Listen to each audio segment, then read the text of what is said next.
کیا کیا کہتا ہے کہ میں آپ سے جنگ نہیں کرنا چاہتا، باوجود یہ کہ آپ نے ایک غلط کام کا پختہ ارادہ کر لیا۔ اسی طرح مجاہد سدی ابن جریر سے روایت ہے کہ حابیل نے کہا کہ میں چاہتا ہوں تو نے پہلے جو گناہ کیے ہیں ان کے ساتھ میرے قتل کا گناہ بھی تیرے سر ہوگا۔ اللہ اکبر۔ اس کا مطلب یہ نہیں ہوگا کہ مقتول کے سارے گناہ قاتل کے نام اعمال میں منتقل ہوں گے، یہ نہیں۔ قیامت کے دن ایسا ہو سکتا ہے کہ قاتل کی ساری نیکیاں دے کر بھی مقتول کا حق ادا نہ ہو سکے۔ مراد ہے کہ جو قتل، یہ ایسا نہیں کہ قتل کیا تو اس کے علاوہ بھی جو مقتول کے گناہ سارے گناہ جسے کہا جائے جو قتل کر رہا ہے اس کے نام اعمال میں چلے جائیں گے، ایسا نہیں ہے، نہیں ہو سکتا، بلکہ جو قتل کیا ہے اس قتل کی سزا اس کے نام اعمال میں چلی جائے گی۔ تو قتل کے جواب میں کہنے لگا میں قتل نہ کروں گا، میں قتل نہ کروں گا۔ تو تو حابیل نے کہا میرا ذہن قتل کی طرف نہیں چاہتا کیونکہ میں اللہ سے ڈرتا ہوں۔ اللہ اکبر۔ میں قاتل نہیں بنوں گا، میں قتل کو ترجیح نہیں دوں گا۔ ہاں اگر تو قتل کیا تو میرے گناہ کا بوجھ اٹھا کر واپس لوٹے گا۔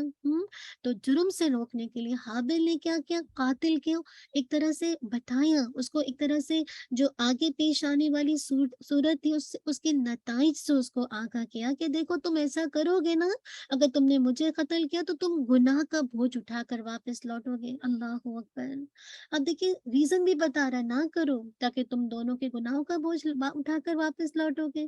تو کیسے اس نے جسے کہا جائے نتائج بتائے تاکہ بھائی کو گناہ سے متنفر کرے، گناہ سے نکلنے کے لیے اللہ کا خوف دل کے اندر رکھے تاکہ وہ گناہ سے باز آ جائے۔ حابیل نے خوف کی بھیانک سی ایک تصویر اس کے سامنے پیش کی تاکہ اس کا جو ظالم بھائی ہے، جو ظلم کرنا چاہتا ہے اپنے بھائی پر، وہ ظلم سے باز آ جائے۔ اللہ اکبر۔ اور قابیل نے دیکھے قتل ہی کر دیا، اور قابیل کا نقصان کیا تھا، اپنے بھائی کا قتل کر کے ہمیشہ کے لیے کبیرہ گناہ کا مرتکب ہو گیا۔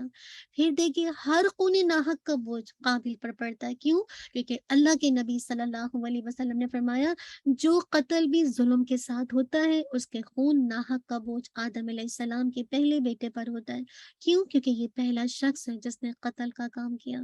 تو دنیا میں جتنے بھی ناحق قتل ہوتے ہیں، اب یہ دیکھیے جو حابیل کا قتل تھا ناحق قتل تھا نا، صرف حسد، جلن، جیلسی، بغض، نفرت، اس وجہ سے غضب، غصے کی وجہ سے نا، تو یہ جو قتل ہوا ناحق قتل ہوا۔ تو جتنے بھی دنیا میں اب تک یعنی جب تک دنیا قائم ہے ناحق قتل ہوتا رہے گا، تو اس قتل کا ایک حصہ کس پر جائے گا؟ جسے کہا جائے اسی قابیل کے اوپر جائے گا۔ اسی لیے کہا فَتَكُونَ مِنْ أَصْحَابِ النَّارِ وَذَلِكَ جَزَاءُ الظَّالِمِينَ، پھر تم آگ والوں میں سے ہو جاؤ اور ظالموں کی یہی جزا ہے۔ اللہ اکبر۔ اب دیکھیے حابیل نے قابیل کو اللہ کے عذاب کو خوف بھی دلایا، اور یہ بھی بڑے ظلم کی وجہ سے ہے۔ اللہ اکبر، بتایا کہ تم اللہ کے عذاب سے بچ جاؤ، اس کے عذاب کا خوف دلائے تاکہ وہ ظلم سے باز آ جائے اور عدل پر قائم ہو۔ تو یاد رکھیے قتل کا جو ارتکاب کرے گا یہ کبیرہ گناہ ہے، اور یہ اللہ تعالیٰ کہہ رہے ہیں یہ ذالک جزاء الظالمین، ایسے جو ظالم ہیں ان کی جزا کیا ہے، جہنم میں داخل ہونے والے ہیں۔ تو اب کیا ہوا، فَطَوَّعَتْ لَهُ نَفْسُهُ قَتْلَ أَخِيهِ فَقَتَلَهُ فَأَصْبَحَ مِنَ الْخَاسِرِينَ، چنانچہ اس کے نفس نے اس کے لیے اس کے بھائی کے قتل کو پسندیدہ بنا دیا۔ اتنی غضب تھا نا، اتنی حسد تھی، اتنا بغض تھا کہ اس کی قربانی کیوں قبول ہے، میری قربانی قبول نہیں۔ اب یہ اس کی خواہش تو پوری ہو رہی ہے، میری خواہش پوری نہیں۔ یہ جو آپس کی سبلنگ کی جیلسی ہے آج بھی آپ کو نظر آئے گی۔ اب یعقوب علیہ السلام کے بیٹوں کو دیکھ لیجیے، کیسے یوسف علیہ السلام کو کیسے کنویں میں ڈالا، کیسے وہ عزیز مصر کے ہاتھوں بیچے گئے، پھر ایک کے بعد ایک اسٹیپ ہوتے ہوتے اللہ نے ان کو کہاں سے کہاں پہنچا دیا۔ ہوا کہ نہیں ہوا نا ایسا۔ تو بات یہ کہ آپ جتنی بھی جیلسی کریں ایک دوسرے سے آپس میں، ہوگا وہی جو اللہ چاہتا ہے۔ اللہ نے کسی کو خاص چیزیں دی ہیں، اللہ تعالیٰ نے یوسف علیہ السلام کو وہ کچھ دینا تھا، اللہ تعالیٰ نے ان کی تقدیر میں لکھا تھا یہی تقدیر ہے، اس کو میں اور آپ مان جائیں۔ بعض اوقات آپ ہی کی ماشاءاللہ بہنیں ہوتی ہیں، وہ بہت اچھے مطلب گھرانوں میں گئی ہوتی ہیں، پیسے بھی ہیں، دین بھی ہے، شہرت بھی ہے، اللہ نے اللہ کا خوف بھی، اور آپ جو ہیں جیسے کہا جائے ایسے گھر میں چلی جاتی ہیں جہاں جسے کہا جائے ہر وقت ہی ایک دوسرے کے ساتھ لڑائی جھگڑے ہیں۔ ایسے موقع پر آپ بہت پریشان ہوتے روتے ہیں کہ کیوں؟ یہ دیکھیے تقدیر جو ہے اس میں اکثر لوگ فیل ہو جاتے ہیں۔ یہ اللہ کا فیصلہ ہے کہ آپ کو کیسے کیسے گھرانے ملنے تھے، کیسے پیرنٹس ملنے تھے، کیسے سبلنگ ملنے تھے نا۔ یہ آپ کے آپ کی چوائس نہیں ہے۔ کچھ چیزیں ہیں جو آپ کے ہیں نا، جیسے آپ اپنے آپ کو گناہوں سے بچانے کی کوشش کر سکتے ہیں اللہ کی توفیق سے، لیکن کچھ چیزیں جو آپ کے اختیار میں نہیں ہے، آپ کو ایز اچھی یا بری تقدیر اس پر ایمان لانا ہے، کچھ کرنا نہیں ہے۔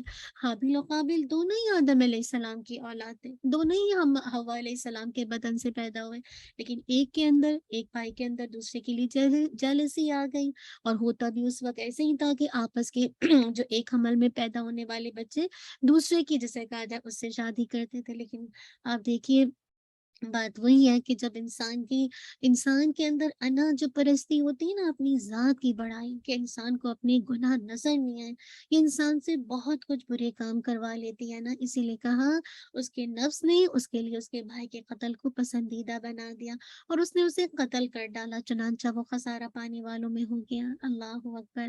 اس نے اتنی کوشش کی، آپ دیکھیے نا، کیا نصیحت کی تمام کوششوں کے باوجود آپ دیکھیے اس نے، وہ جو آدم علیہ السلام کے بیٹے تھے قابل، وہ جرم پر آمادہ ہو گیا۔ کیسے اس نے جرم کر لیا؟ اس کے لیے اس کا جرم پسندیدہ بن گیا۔ اس کے نفس نے اس کے لیے قتل کو بہت خوبصورت بنا دیا۔ آج بھی گناہوں کو شیطان کتنا مزین کر کے دکھاتا ہے۔ یعنی آپ سوچئے اتنی خوبصورت طریقے سے دین کو بگھیرتا ہے، اور اتنی خوبصورت طریقے سے برائی کو اچھائی بنا کر دکھاتا ہے کہ اچھے سے اچھے ایمان والے بھی بعض اوقات ہم انسان جو ہے ڈگمگا جاتے ہیں نا۔ تو آپ دیکھیے اس کے ساتھ بھی یہی ہوا کہ شیطان نے، اس کے نفس نے اس کے لیے قتل کو اتنا خوبصورت کر دیا، مزین کر دیا، کہ وہ اس کام کو کرنے پر بہت خوشی سے آمادہ ہو گیا۔ یہ حال ہر بدی اور معصیت کا ہے۔ آپ دیکھیے ابتدا میں ہر انسان جو ہے فطرت سلیم پر پیدا ہوتا ہے، لیکن ایک دفعہ معصیت کرتا ہے، برائی کرتا ہے، تو وہ اس کی جو ہچکچاہٹ ہوتی ہے نا، جو اس کے اندر ایک تھوڑی سی وہ ہوتی ہے، وہ آہستہ آہستہ کیا ہو جاتی ہے، ختم ہونا شروع ہوتی ہے، اور ہوتے ہوتے ہوتے آپ مثالی چور یا مثالی آپ کہہ لیجیے برائی کرنے والے بن جاتے ہیں نا۔ پھر آپ کے اندر سے وہ ہچکچاہٹ کہہ لیجیے یا جھجک جو ہوتی ہے وہ مٹ جاتی ہے، یہاں تک کہ انسان بے دھڑک گناہ کر جاتا ہے نا۔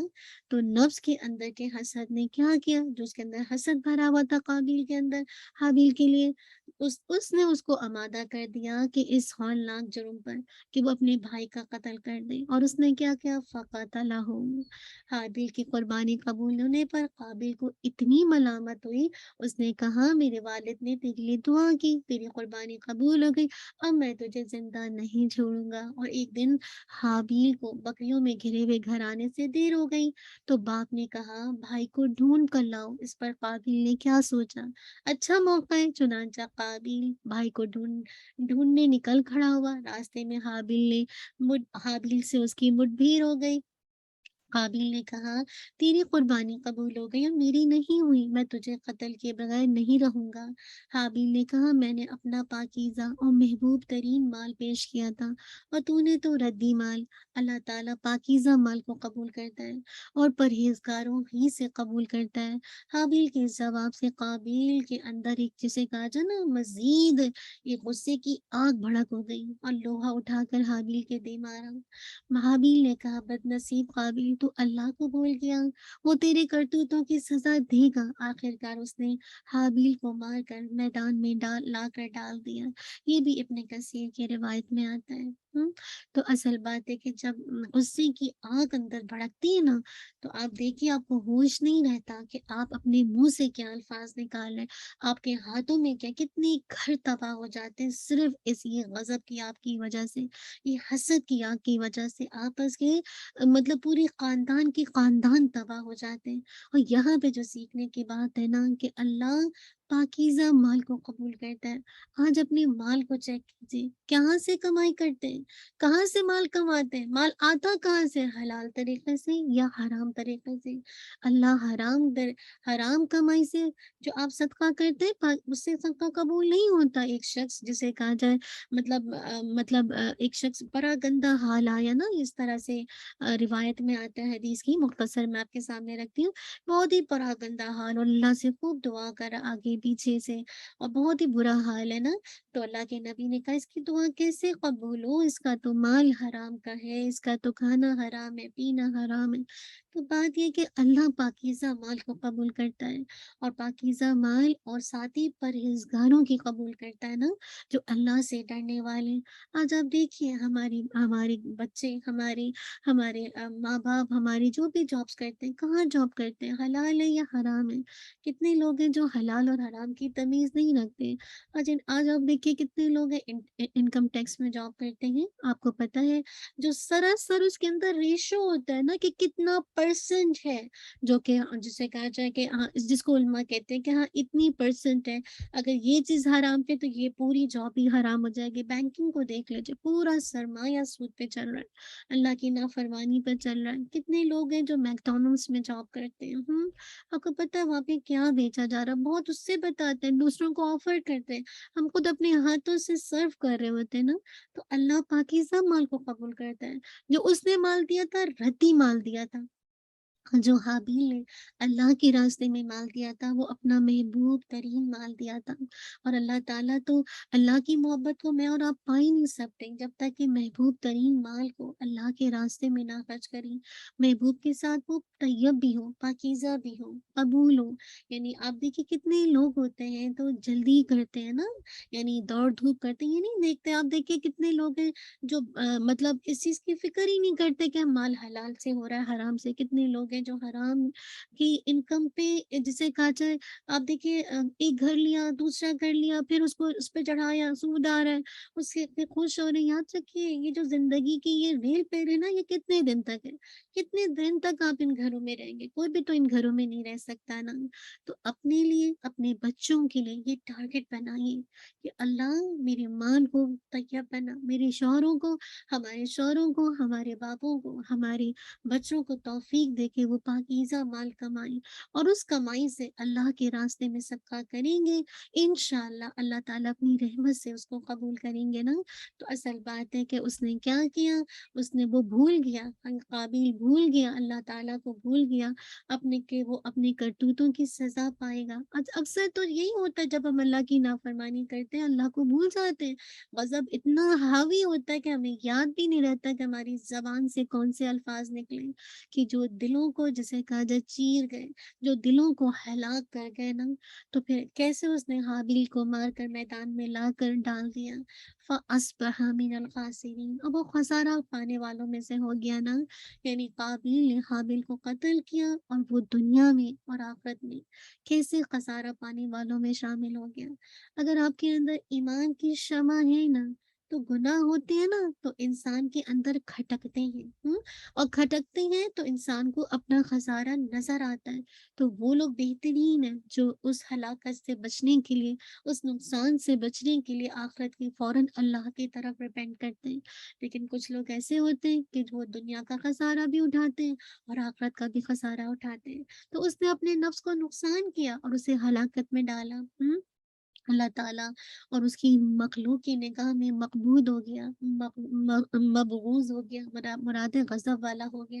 اپنے بھائی کا قتل کر کے قابیل کبیرہ گناہ کا مرتکب ہو گیا، اور اس نے ہر قاتل کے لیے یہ سنت جاری کر دی کہ قیامت تک ہونے والے قتل کے گناہوں کا سزاوار ہوا۔ اللہ کے نبی صلی اللہ علیہ وسلم نے فرمایا تھا جس نے کوئی بری سنت رائج کی تو اس پر اس برائی کی گناہ کا بوجھ، اور ان گناہوں کے، ان لوگوں کے گناہوں کا بھی بوجھ پڑ پڑے گا جو قیامت تک اس بری سنت پر عمل کریں گے۔ آج کیا کچھ نبی صلی اللہ علیہ وسلم کے نام پر بدعات جاری ہیں، اور جاری ہیں کہ ختم ہونے کا نام نہیں، اور جہاں تک ہم ان بدعات کو کرتے رہتے ہیں، جھومتے رہتے ہیں اور بولتے رہتے ہیں، تو آپ سوچیں کل قیامت کے دن کیا حال ہوگا۔ کہنے کو تو مسلمان ہیں، کیونکہ جو بدعتی ہوتا ہے اس کو احساس بھی نہیں ہوتا کہ وہ غلط کر رہا ہے، اس کو تو لگتا ہے کہ میں اللہ کا حکم مان رہا ہوں، کیونکہ اس نے اپنے آس پاس بدعات ہوتے دیکھی۔ اگر اس کو پتہ چل جائے کہ جو میں کر رہا ہوں اس کا کوئی مجھے اجر نہیں ملنے والا، بلکہ بعد میں میرے بعد جو اس کی پیروی کریں گے ان کے وبال پہ گناہوں کا مجھے ہی اٹھانا ہے، تو وہ کبھی کرے نہیں۔ اسی لیے علم حاصل کرنا کتنا ضروری ہے۔ دنیا میں جو بھی قتل کرتا ہے اس کے خون کا گناہ کا کچھ حصہ آدم کے پہلے بیٹے کے حصے میں بھی جاتا ہے، کیونکہ وہ پہلا شخص ہے جس نے قتل کی، جرم کی ابتدا کی۔ عبداللہ بن مسعود رضی اللہ عنہ نے فرمایا، نے بیان کیا کہ اللہ کے نبی صلی اللہ علیہ وسلم نے فرمایا، جب بھی کوئی انسان ظلم سے قتل کیا جاتا ہے تو آدم کے سب سے پہلے بیٹی قابل کے نام اعمال میں بھی اس کا قتل کا گناہ لکھا جاتا ہے، کیونکہ قتل ناحق کی بنا سب سے پہلے اسی نے قائم کی۔ اللہ اکبر۔ تو یہاں پہ جو یہ اس مقام پر اس قصے کو لانے کا مقصد کیا تھا؟ یہ قصہ انسان کے دل و دماغ کو ان احکامات کو قبول کرنے کے لیے آمادہ کرتا ہے کہ جو سخت سزاؤں سے متعلق ہے نا۔ آپ دیکھیے یہ قصہ اسی لیے لایا گیا کہ آپ کو احکامات پہ احکامات بتائے جا رہے ہیں، بار بار کیا ایھا الذین آمنو کی پکار لگائی جا رہی ہے، اور پھر اس کے بعد اس کی سزائیں بھی بتائی جا رہی ہیں۔ تو اگر کوئی بھی اللہ کے احکامات کو قبول نہیں کرتا تو وہ اس قصے کو دیکھ لے کہ کیا حال ہوا نا۔ تو اب اس قصے کو دیکھ کر انسان سوچے کہ اگر میں اللہ کے احکامات کو آج قبول نہیں کرتی تو میں اور آپ کیسے ان سزاؤں سے محفوظ رہ سکتے ہیں جو کل کے دن پیش آنے والی ہے نا۔ اللہ اکبر۔ انہیں حابیل اور قابیل کا قصہ ظلم اور نیک نفسی کے ساتھ کیسے پیش کر دیا گیا کہ ایک بھائی نے دوسرے بھائی کو قتل کر کے سری ظلم کیا، اور اس قتل کی کوئی وجہ بھی نہیں تھی، لیکن کیسے آپ دیکھیے مقتول کتنا نیک نیتی تھا نا، یعنی وہ صلاح چاہتا تھا، وہ اپنے بھائی کے ارادوں کے باوجود اس کی قتل کی تدبیر نہیں کرنا چاہتا تھا، بلکہ اپنے بھائی کی حسد کی آگ کو ٹھنڈا کرنے کی کوشش کرنا چاہتا تھا۔ تو اصل بات ہے کہ انسان کا ضمیر جب زندہ ہوتا ہے نا اور اس کو اپنے گناہ نظر آتے ہیں نا، تو پھر وہی ایسا شخص ہی ظلم سے باز رہ سکتا ہے۔ اسی لیے دیکھیے اللہ تعالیٰ نے جو قصاص کا حکم نازل کر دیا نا کہ ظلم کے خلاف قانون بنایا قصاص کا نا، یا ایھا الذین آمنوا کتب علیکم القصاص فی القتل الحر بالحر والعبد بالعبد والانثى بالانثى۔ اللہ نے قصاص کا قانون، ورنہ تو اس طرح قتل ہوتا ہی رہتا جسے کہا جائے لا علمی، مطلب جسے کہا جائے اس طرح سے تو قتل ہوتا ہی رہتا جیسے کہا جائے۔ تو اللہ تعالیٰ نے یہاں اس طرح سے بچانے کے لیے قصاص کا قانون بنایا۔ آپ پڑھ چکے ہیں الحمدللہ سورۃ البقرہ کے اندر، فَبَعَثَ اللَّهُ غُرَابًا يَبْحَثُ فِي الْأَرْضِ لِيُرِيَهُ كَيْفَ يُوَارِي سَوْءَةَ أَخِيهِ۔ پھر اللہ تعالیٰ نے ایک کوا بھیجا جو زمین کو ریتتا تھا تاکہ وہ اسے دکھائے کہ کیسے وہ اپنے بھائی کی لاش چھپائے۔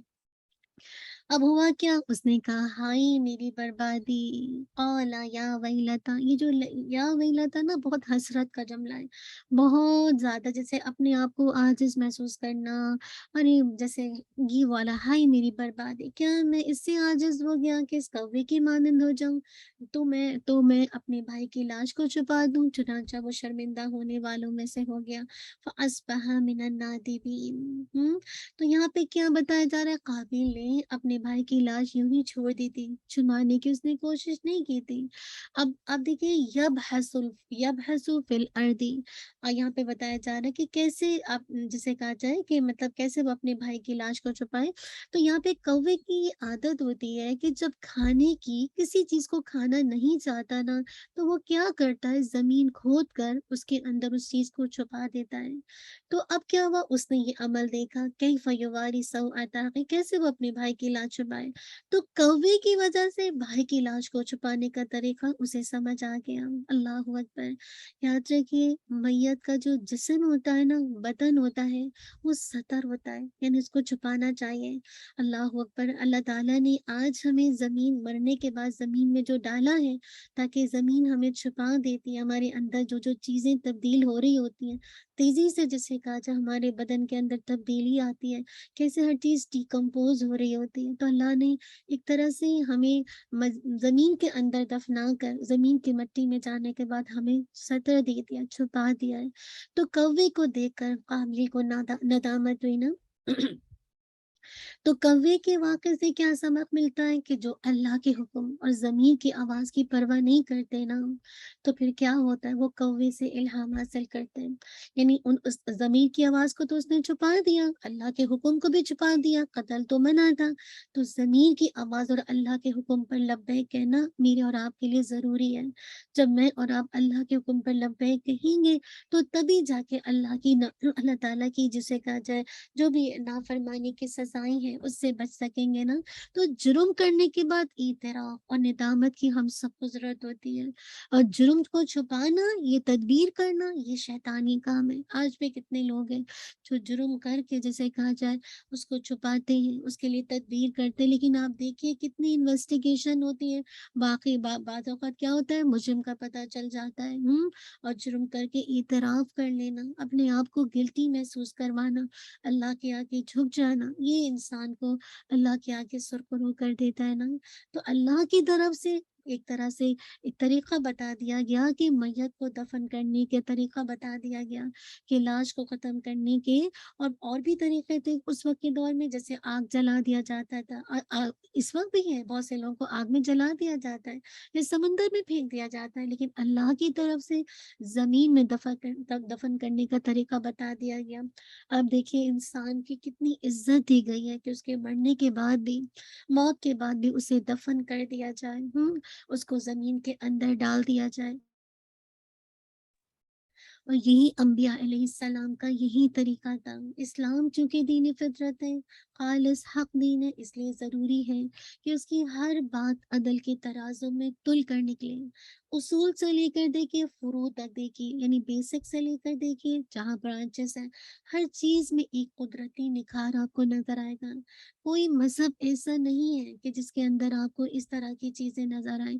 اب دیکھیے مردوں کے مختلف جو مردے ہوتے تھے ان کے متعلق مختلف زمانے میں مختلف طرح کے نظریات تھے۔ جو قدیم مصری تھے وہ کیا کرتے تھے، لاشوں کو مخفی کر کے خوابگاہوں میں باحفاظت جسے کہا جائے رکھتے تھے۔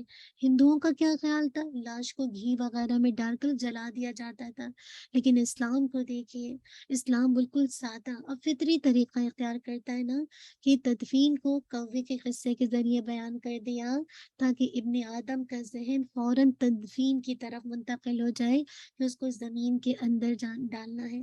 اسی لیے کہا قال یا ویلتا اعجزت ان اکون مثل ھذا الغراب ہائے میری بربادی، اس نے کہا ہائے میری بربادی، کیا میں اس سے عاجز ہو گیا کہ اس کوے کی مانند ہو جاؤں، تو میں اپنے بھائی کو لاش کو چھپا دوں۔ اللہ اکبر۔ قابل نے جب بھائی کو قتل کر کے لاش کو کھلے آسمان تلے ڈال دی تو اللہ تعالیٰ نے 2 کوے بھیجے، ایک نے دوسرے کو قتل کیا، پھر چونچ سے گڑھا کھود کر اس میں کوے کو ڈال کر اس کے اوپر مٹی ڈال دی۔ اب یہ عمل قابل دیکھ رہا تھا، قابل نے جب یہ منظر دیکھا تو شرمندہ ہو کر کہنے لگا ہائے میری بدبختی، میں تو اس کوے سے بھی کیا گزرا ہوں کہ اپنے بھائی کی لاش نہ دفن کر سکا۔ فَأَصْبَحَ مِنَ النَّادِمِينَ، اپنے بھائی کے قتل کے بعد کووں کی تدبیر کی وجہ سے قابل نادم ہوا کہ میں تو اپنے بھائی کے دفن بھی نہیں کر سکا، کیسے کوے نے ایک کو دوسرے کو مارا اور اس نے اپنی چونچ سے اپنے اس سے مطلب وہ کھودا اور اس کے اندر کیسے دوسرے کوے کو دفنا دیا۔ تو تمام گناہوں کا انجام ندامت اور خسارہ ہے، کیوں؟ کیونکہ وہ اس نے جسے کہا جائے اپنے بھائی کو قتل کیا۔ اللہ اکبر۔ اور یہی جو پشیمانی ہے اور ندامت ہے، یہ عذاب پر عذاب ہے، دنیا میں بھی اور آخرت میں بھی۔ اسی لیے آگے بتایا من اجل ذالک کتبنا علی بنی اسرائیل انہ من قتل نفسا بغیر نفس، اسی وجہ سے ہم نے بنی اسرائیل پر لکھ دیا کہ یقیناً جس شخص نے کسی جان کو بغیر کسی جان کے بدلے قتل کیا، یعنی ایک ہوتا ہے قصاص کے بدلے قصاص، ایک کا قتل ہوا تو دوسرے کا قتل، لیکن کسی بغیر جان کے قتل، یعنی کسی جان کے بغیر کسی دوسرے کو قتل کیا یا زمین میں فساد کے بغیر قتل کیا تو گویا اس نے تمام انسانوں کو قتل کیا۔ اللہ اکبر۔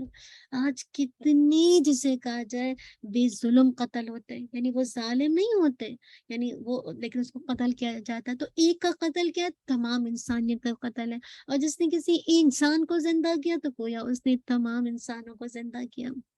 آپ ایک کی جان بچاتے ہیں، بلڈ ڈونیشن دیتے ہیں، آپ کسی کو پیسہ دیتے ہیں علاج کے لیے، اس کی جان بچاتے ہیں، بلا شبہ یقیناً ان کے بتا دیا اس نے تمام انسانوں کو زندہ کیا، اور بلا شبہ یقیناً ان کے پاس ہمارے رسول واضح دلائل لائے تھے، پھر بے شک اس کے بعد بھی ان میں سے اکثر لوگ زمین میں یقیناً حد سے بڑھنے والے ہیں، مصرف ہیں، حد سے بڑھنے والے ہیں۔ آپ دیکھیے آدم علیہ السلام کے بیٹوں کے قتل کی معاملے کی وجہ سے، جس میں ایک بھائی نے دوسرے بھائی کو قتل کیا، اللہ نے قتل کا انجام لکھ دیا کیا کہ دنیا اور آخرت میں سب خسارہ ہے۔ اسی لیے کہا جس شخص نے کسی جان کو بغیر کسی جان کے بدلے قتل کیا یا زمین میں فساد کیے بغیر قتل کیا تو گویا اس نے تمام انسانوں کو قتل کیا۔ اللہ اکبر۔ تو جو شخص کسی کو ناحق قتل کر دے تو اس نے گویا سارے انسانوں کو قتل کیا۔ آج تو ٹارگٹ کلنگ جو لوگ کرتے ہیں اس میں کتنے دوسرے لوگ بھی مارے جاتے ہیں۔ آپ دیکھیے بعض اوقات ہوائی فائرنگ ہوتی ہے، اب آپ تو ہوائی فائرنگ کر رہے ہیں، آپ ناحق ظلم کر رہے ہیں، کسی دوسرے کو لگ جاتی ہے، تو ایسے کتنے جسے کہا جائے ناحق قتل ہوتے ہیں، جس نے ظلم نہیں کیا ہوتا ہے اس کو مارا جا رہا ہوتا ہے، تو تمام سارے انسانوں کا قتل کرنا کیوں؟ کیونکہ اس کے پاس کوئی جسے کہا جائے جواز نہیں ہے، یعنی کوئی جسے کہا جائے یہ حق نہیں ہے کہ وہ کسی کو قتل کرے، اور جسے کہا جائے ناحق جسے کہا جائے اسٹیپس لینا، تو بس اس نے اس جان کو قتل کرنے کی جس کی بھی اس نے جسارت کی اور وہ قتل ہو گیا تو اس قتل کا بدلہ اسے دنیا میں بھی جسے کہا جائے ایک تو سزا ہے اور آخرت میں بھی دیکھیے۔ تو اللہ نہ کرے آج کتنا جسے کہا جائے ٹارگٹ کلنگ ناحق قتل کتنی عام ہے اور کتنی تیزی سے یہ ریشو بڑھتا جا رہا ہے نا۔ ہم یہ جو انسان کے اندر نفس امارہ ہے نا، یہ انسان کو نا قتل کی طرف مائل کرتا ہے کیونکہ وہ برائی کا حکم دیتا ہے نا۔ اس طرح جس نے کسی نفس انسانی کو زندگی بخشی، یعنی نفس امارہ کی جو انسان کے اندر ہے، جو انسان کو برائی کی طرف بلاتا ہے نا، اس کی پکار کو جواب نہیں دیا بلکہ کسی کی مدد کی، اس نفس کو باقی رکھا، اسے قتل نہ کیا، یعنی نفس امارہ تو برائی کے لیے اکساتا ہے لیکن اس کے باوجود اس نے قتل نہیں کیا، اللہ کے خوف سے قتل نہ حق سے روک گیا، تو اس نے گویا تمام انسانوں کو زندگی بخشے ہے نا۔ کیوں؟ کیونکہ اس کے ہمراہ جو خوف الہی ہے وہ اسے ایسے نفس کے قتل کرنے سے روکتا ہے جو قتل کا مستحق نہیں، یعنی جو قتل کا مستحق نہیں ہے، ناحق قتل سے کیا چیز روک رہی ہے؟ اللہ کا خوف۔ اللہ کا خوف جو ہے انسان کو روک رہا ہے، حالانکہ انسان ہے زیادتی کی ہے بعض اوقات ہوتا ہے لیکن انسان اللہ کے خوف سے رک جاتا ہے۔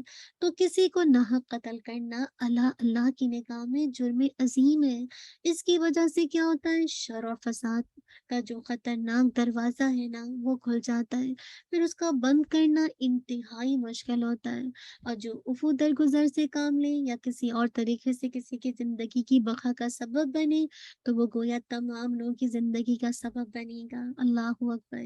اسی لیے اللہ تعالیٰ نے بنی اسرائیل کے لیے ناحق قتل کو سارے انسانوں کے قتل کے لیے قتل کی طرح لکھ دیا نا، یعنی قتل ناحق سارے انسانوں کے برابر اس لیے ہے کہ ہر نفس دوسرے نفس کے برابر ہے، اور زندگی کا حق ہر انسان کو حاصل ہے۔ ایک انسان سے زندگی کا حق چھیننا دراصل تمام انسانیت سے زندگی کا حق چھیننا ہے، اور یہ عظیم بڑا کبیرہ گناہ ہے نا۔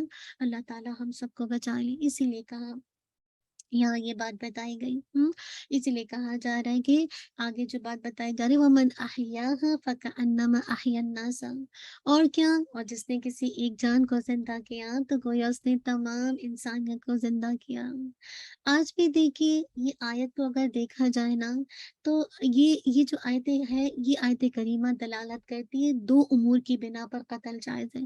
ویسے تو قتل نہیں کیا جا سکتا لیکن دو کنڈیشنز ایسی ہیں جو قتل جائز ہے۔ اگر کسی نے جان بوجھ کر ناحق قتل کیا ہو، اگر قاتل مکلف اور بدلہ لیے جانے کے قابل ہو تو وہ مقتول کا باپ نہ ہو تو اسے قصاص میں قتل کرنا جائز ہے، یعنی ناحق قتل کیا ہے، اب ایسے موقع پر کیا ہے؟ الحمدللہ ایسے موقع پر قصاص لیا جائے گا۔ نمبر 2، وہ لوگ جو لوگوں کے دین، لوگوں کی جان، لوگوں کے اموال کو ہلاک کر کے زمین میں فساد برپا کرنے کے مرتکب ہوں، جیسے مرتدین ہوتے ہیں، اہل اہل کفر ہوتے ہیں، محاربین ہیں جو اللہ اور اس کے رسول سے جنگ کرتے ہیں، بدعات کی طرف دعوت دینے، وہ لوگ جن کو قتل کیے بغیر ان کے شر و فساد کا سدباب نہیں ہو سکتا۔ وہ ہر راہزن والے کو جو لوگوں کا مال لوٹتے ہیں ان کو قتل کرنے کے لیے شاہراہوں پر لوگوں پر حملہ کرتے، ایسے لوگوں کو قتل کیا جا سکتا ہے۔ اسی لیے کہا ومن احیاها فکأنما احیا الناس جميعا، اور جس نے کسی ایک جان کو زندہ کیا تو گویا اس نے تمام انسانوں کو زندہ کیا، یعنی جو معاف کر دے، درگزر سے کام لے، کسی اور طریقے سے کسی کی زندگی کی بقا کا سبب بنے گا تو وہ گویا تمام انسانوں کی زندگی کی بقا کا سبب بنے گا۔ تو یہاں پہ بیسیکلی قصاص کا قانون بتا دیا گیا ہے کہ قصاص کیسے کیسے لیا جائے گا، اسی لیے بتا دیا گیا وَلَقَدْ جَاءَتْهُمْ رُسُلُنَا بِالْبَيِّنَاتِ، اور بلا شبہ یقیناً ان کے پاس ہماری رسول واضح واضح دلائل لائے تھے، یعنی اللہ تعالیٰ نے انسانی دنیا میں امن و امان قائم رکھنے کے لیے صرف فرض ہی نہیں بتایا بلکہ مسلسل کیا رسول بھیجے، انہیں اللہ کے احکامات یاد دلاتے رہے، اللہ کی تعلیمات سکھاتے رہے۔ اللہ تعالیٰ نے انسانی جان کے احترام کے قانون کے ساتھ ہدایت کے مکمل قانون کی یاد دہانی کروائی کہ ہر دور میں اللہ کی طرف سے انسانوں کی رہنمائی کا انتظام جاری رہا۔ ہدایت کے باوجود اکثر لوگ زمین میں کیا کرتے ہیں، مصرف بنتے ہیں، زیادتیاں کرنے والے۔ ان دلائل نے بتا دیا کہ ان کے پاس اب کوئی حجت باقی نہیں رہی، ایسے لوگ خسارہ پانے والے ہیں۔ ثم ان کثیرا منہم بعد ذلک فی الارض لمسرفون، پھر بے شک اس کے بعد ان میں سے اکثر لوگ زمین میں یقیناً حد سے بڑھنے والے ہیں۔ انسانوں کی جانب سے سب سے بڑا اسراف اور زیادتی کیا ہوتی ہے کہ وہ اللہ کی حدود سے تجاوز کرے، وہ اللہ کی شریعت کو توڑے، چھوڑ دے، اللہ کی شریعت میں تبدیلی پیدا کر دے، گناہوں کی آمار اور انبیاء اور رسول کی مخالفت کے جو واضح دلائل اور براہمین کے ساتھ جو مبعوث ہوئے وہ وہاں سے حد سے بڑھ جائے۔ تو یہ دراصل کیا اسراف اور زیادتی، لا مسرفون، یقیناً حد سے بڑھنے والے۔ یاد رکھیے یعنی وہ صورتحال جو مسلمانوں کو مدینہ میں پیش آئی تھی یہود کے ساتھ، آپ کو یاد ہے یہود نے مسلمانوں کے ساتھ صلح اور امن کے کئی کانٹریکٹ کر رکھے تھے، لیکن انہوں نے کیا کیا تھا، جب مسلمان مدینہ مائگریٹ ہوئے تھے تو انہوں نے جو کانٹریکٹ تھے اس کا احترام نہیں کیا، انہوں نے مسلمانوں کو ہمیشہ نقصان پہنچانے کی مختلف سازشیں کی۔ نمبر 1، پہلے کیسے قریش نے مسلمانوں پر جتنے حملے کیے ان سب میں کون شریک تھے، یہود شریک تھے۔ انصار و مہاجرین کے درمیان پھوٹ ڈالنے کی انہوں نے بار بار کس نے کوشش کی، یہود نے کوشش کی۔ عورتوں اور بچوں کے اغوا ہونے کے اندر جو اتنا انہوں نے جو اس طرح سے سنگ دلی کا مظاہرہ کیا، کون تھے، یہود تھے۔ اللہ کے نبی کی قتل، اللہ کے نبی صلی اللہ علیہ وسلم کی قتل کی انہوں نے کتنی بار سازشیں کی۔ مسلمانوں کو ہمیشہ ان سے عزت اور جان کا دھڑکا لگا رہتا تھا۔ مسلمان جب انہیں کسی معاملے پر گفتگو کے لیے بلاتے تو ان کو ہلاک کرنے کے لیے یہ پہلے سے سازشیں تیار رکھتے تھے۔ اللہ اکبر۔ تو اس آیت سے کیا بات پتہ چلتی ہے کہ یہودوں نے کتنی بکثرت لوگوں پر زیادتی کرنے والے تھے، بہت زیادہ یہ مصرف تھے۔ دیکھیے اسی لیے لام بھی تاکید کہا ہے، لا مصرف، لا مصرف، اللہ تعالیٰ صرف مصرفون بھی کہہ سکتے تھے، لیکن ان کی زیادتیاں، ان کا اسراف بہت زیادہ تھا، یہ حد سے تجاوز کرنے والے تھے، حد سے نافرمانی کرنے والے تھے۔ اسی لیے بتایا جا رہا ہے انما جزاء الذین یحاربون اللہ ورسولہ ویسعون فی الارض فسادا، یقیناً ان لوگوں کی جزا جو اللہ اور اس کے رسول سے جنگ کرتے ہیں اور زمین میں فساد پھیلانے کی کوشش کرتے ہیں، یہی ہے کہ وہ قتل کر دیے جائیں یا سولی چڑھائے جائیں یا ان کے ہاتھ اور پاؤں مخالف سمتوں سے بری طرح کاٹ دیے جائیں یا انہیں اس زمین سے باہر نکال دیا جائے۔ یہ ان کے لیے دنیا میں رسوائی ہے اور آخرت میں ان کے لیے بہت بڑا عذاب ہے۔ یہ سزا بتائی جا رہی ہے جو اللہ اور اس کے رسول سے کیا کرتے ہیں، یحاربون اللہ، یعنی اللہ اور اس کے رسول سے جنگ کرتے ہیں۔